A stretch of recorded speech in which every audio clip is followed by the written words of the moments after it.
So I've been trying to record this for an hour now, and there's a lot of things I don't know. I mean, it's Tuesday right now. The race was on Sunday 2 days ago. And I thought I had all my thoughts about the race figured out. But now looking at my results on the official Ironman website, like my times, it's confusing. So let's jump right into it, and I'll try and keep it as short and sweet as possible.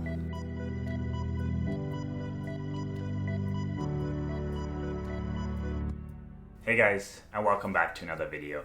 My name is Luke. I'm a middle pack age group triathlete, and on this channel we mainly talk about triathlon, but also about sports in general. Alright, let's break it down. Really quick.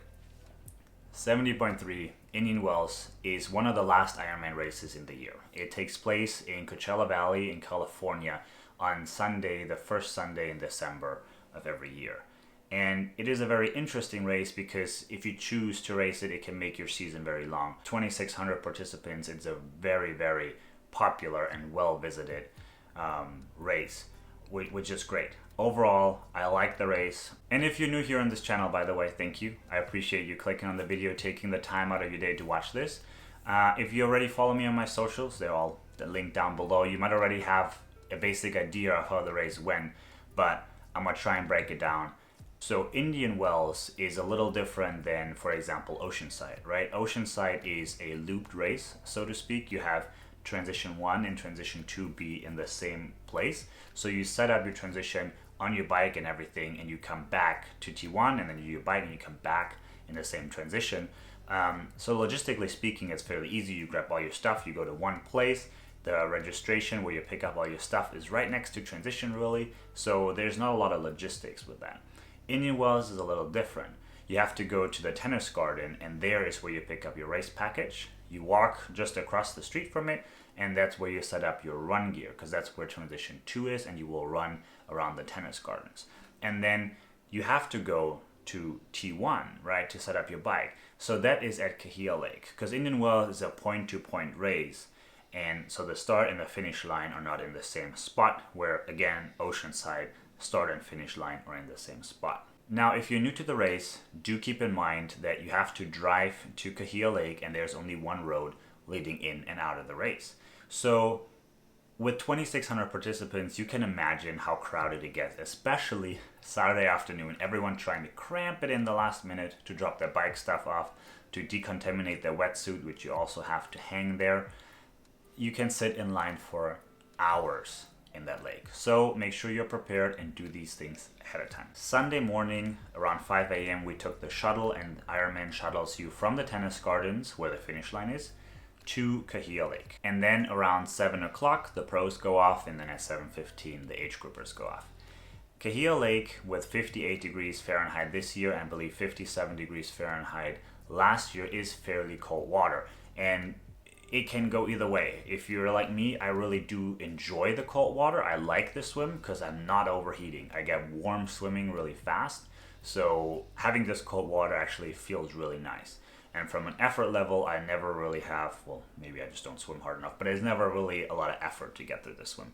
However, just keep in mind, it is cold. A lot of people wear like booties. A lot of people wear these little hats, the neoprene ones, to keep their head or their feet a little warm, because it does get cold when you're standing out there in like 55 degree like Fahrenheit outside temperature, and you're standing there for about an hour or so before the start of the race, just in line on the sand that is cold and wet. It might get a little chilly.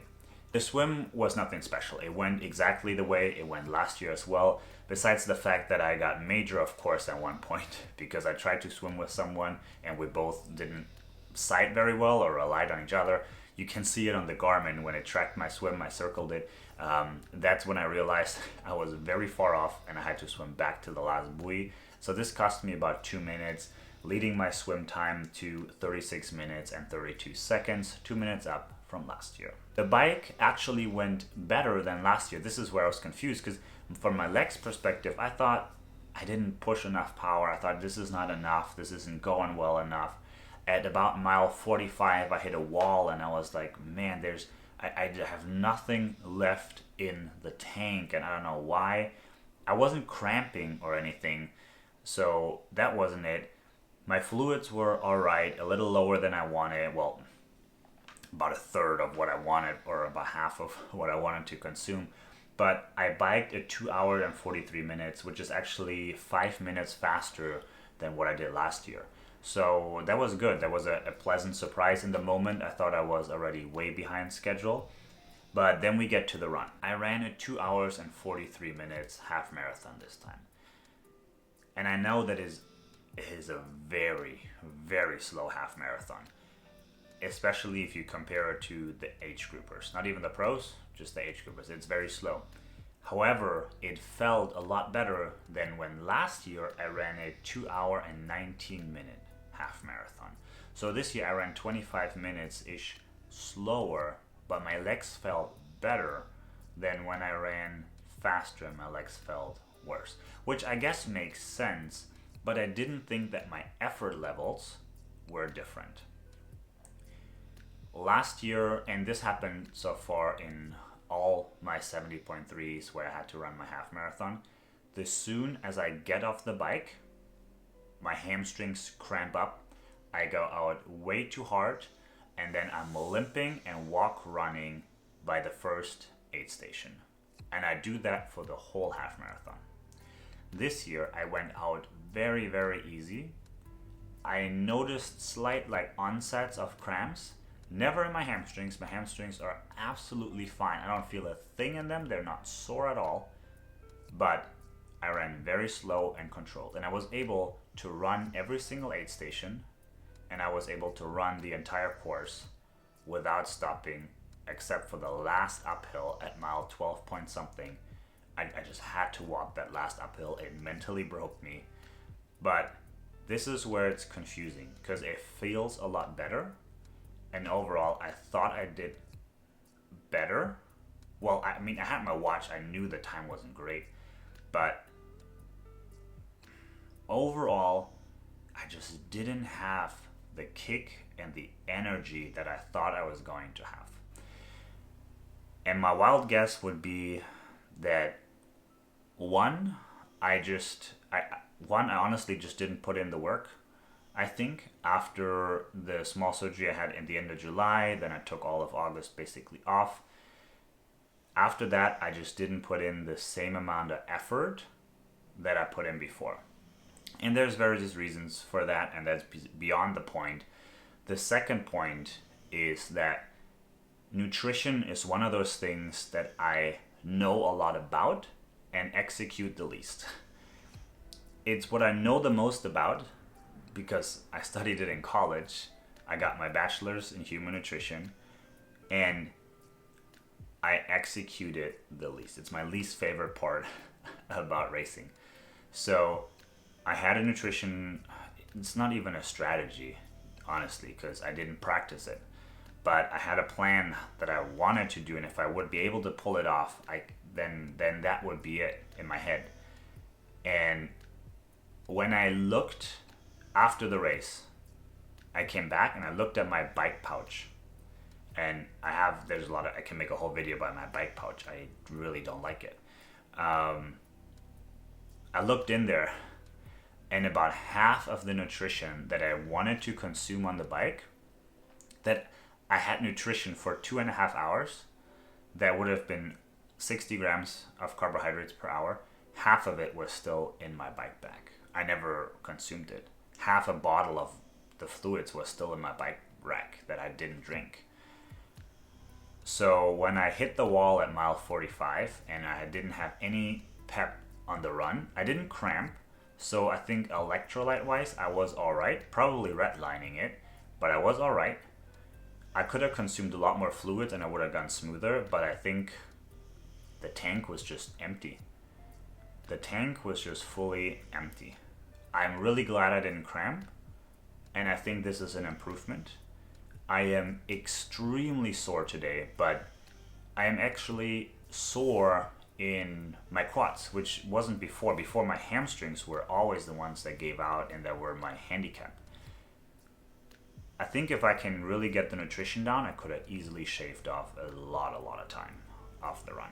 And that's what I'm going to focus on for next time. But that is really my quick-ish recap. I'm still wrapping my head around it, and I'll keep wrapping my head around it.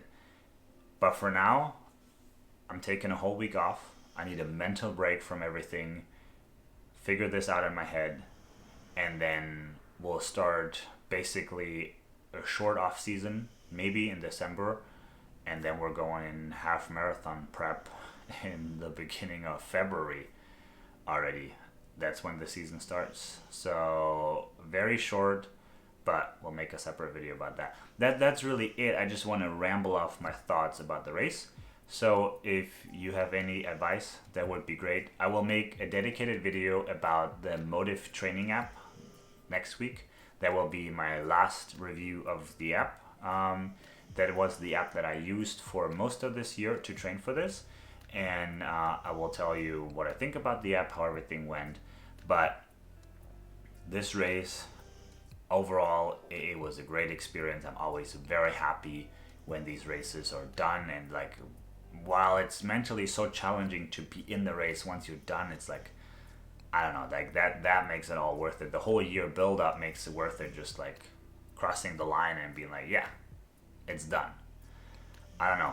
It's as simple as seeing something through. That is like the really great thing. But anyways, that's it for this video.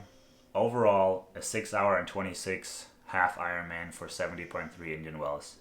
About a half hour slower than last year, which was a 5 hour and 53 minutes 70.3 Indian Wells. So next year, when I'm going to do the whole thing again, we're going to go sub 5 hours and 45 minutes. I'll see you in the next one.